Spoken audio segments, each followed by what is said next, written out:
Zetu hapa wanaweza kuzungumza kwamba ilikuwa haifai kwa viongozi hawa kuwa na mjadala. Mheshimiwa Spika, tukiangalia hata uhuru ambao ulipatikana katika nchi hii, baadhi ya ndugu zetu walikufa, lakini baada ya mazungumzo kukapatikana mwafaka kule Lancaster na ikapatikana uhuru katika nchi yetu ya Kenya.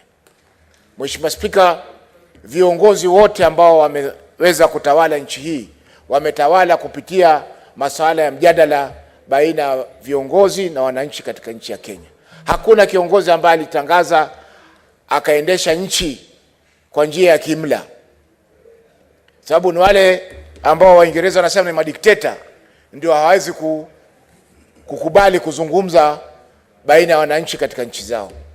Lakini nchi yetu inaongozwa na demokrasia na katiba yetu pia tuliweza kuipata kupitia kwa mjadala katika Bomas. Kwa hiyo Mheshimiwa Spika, wa Kenya kuzungumza sio jambo geni. Jambo geni ni kwamba tuna katiba mpya na polisi bado wanaendelea kuua wananchi kiolela. Hiyo ndiyo hofu ambayo tuko nayo sisi. Na hofu hii Mheshimiwa Spika inaanza kutoka kwa kinara wa nchi.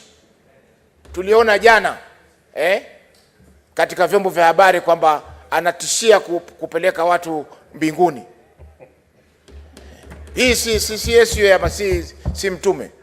Sisi ni wananchi wa Kenya na sote ni binadamu. Na sote ni binadamu, na iwapo kuna mambo yoyote ambayo yanataka kuzungumzwa yazungumzwe katika mjadala. What is your point of order, Senator Kenya?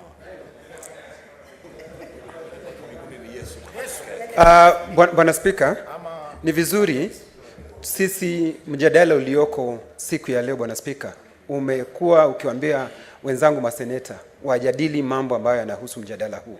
Lakini kusema ya kwamba ati kiongozi anasema atapeleka watu mbinguni. Bwana Spika, mbinguni hakuna mtu anajua njia, Bwana Spika. Huwezi ukapeleka mtu mbinguni.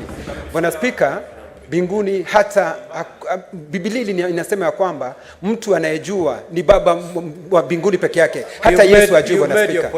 Senator Kenya. Senator Faki, kindly confine yourself. Mheshimiwa Spika, sijatoka nje ya mada.